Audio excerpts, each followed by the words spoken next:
All right, today's I can statement is I can dribble a ball with my hands by using the pads of my fingers, by dribbling up to our waist, using one hand at a time, and keeping eyes up. All right, welcome back, friends. Today's lesson, we are going to work on a manipulative skill called the hand dribble. Manipulative is when you take a ball or an object and you do something with it, like our overhand throw that we recently did. So doing a dribble with our hands is a skill that we use usually in the sport of basketball, but I think just learning how to dribble helps with your hand-eye coordination and is fun to do. As for equipment needed today, you definitely are going to need a ball that bounces. I have a few that I grabbed. I grabbed a volleyball, and I grabbed this because it's light and it bounces. So I like this one. I grabbed a real basketball so that you could see that this is probably not a good idea while you're inside. If you can watch this lesson and then go outside and practice it, great. A basketball would be fantastic. But I'm gonna assume many of you are practicing inside. The reason this doesn't work inside is it shakes my whole house when I bounce. Like, it's not so bad, I guess, but I don't know that your moms and dads will want you bouncing a real basketball on the ground. And then I also grabbed a small basketball. So this feels like a basketball, but it's smaller. This would probably be my second choice. It does bounce up nicely. My whole house doesn't shake when I bounce. It's harder to do though because it's so small. So actually the volleyball is gonna probably be my best choice. So while you're at home though, I want you to try to find a ball that bounces that is light and big. So the bigger the better, the lighter the better. Some of you probably have no ball that bounces. If that's the case, you have two choices. You can either do this lesson and just pretend. Do the skills that I'm talking about. Kind of imagine that you are dribbling a real basketball. My dog is being fussy. Here, I'll show you. This is Annie and she's jealous. Anyways, if you don't have a ball, then you can just imagine that you have one and you can just do this. Or your second choice would be on the top of the lesson, there is a clipboard with a link to a Disney fitness workout. So you can just skip this whole basketball thing and do that Disney link.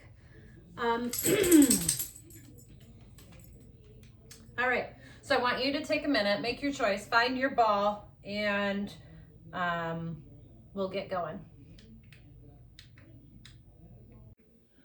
All right, we are gonna get warmed up. So you have a ball. I want you to just take your ball and I want you to kind of get used to handling it. You're going to use the pads of your fingers while you move the ball in a circle around your waist. This is not dribbling yet. We are just warming up, getting used to handling the ball. So you're making circles around your stomach, kind of behind your back. You are probably going slow because you're new at this. You can ignore my phone ringing, sorry about that. But yeah, bringing the ball around your waist. Next thing I want you to do, bring it up here, behind your head, in front of your face. This is going to take, like I said, slow down and don't drop your ball. Once again though, if you watch really close, I'm using my finger pads, not the palm of my hand. All right, next thing I want you to try is down around your knees. Ooh, slow around your knees. Do, I don't know, 5 of those. So do that at your own speed. Okay, so we got around the waist, around the head,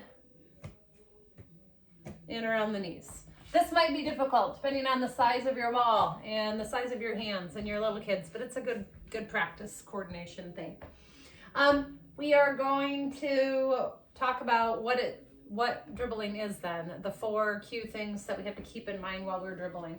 So if you can dribble the ball with your hands, you are using the pads of your fingers. So your fingerprints, these parts, not the tips of your fingernails, not the palm of your hand. So you got your hand like this on the ball. Try to get you a good angle, like, ooh, like that. See how there's a gap right there? I'm gonna dribble a second thing up to my waist. So when I push the ball down, it should only bounce up to my waist. We do not want it way up here.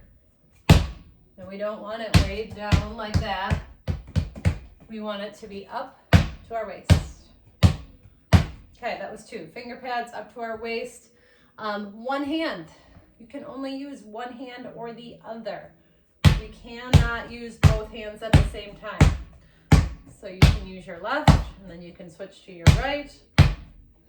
But you cannot go like this. Okay? You must use one hand or the other. Last thing is eyes up. And this is more a goal like down the road after you get better at dribbling. More experienced dribblers should dribble with their heads up, watching what's happening in the game. So today when you start, you will probably go like this. And that's okay. But if you can get your eyes up and look around, that would be a goal, okay? All right, so I want you to just think about those cue words, work on your own for a minute, and work on keeping eyes up to your waist, pads of your fingers, and one hand only.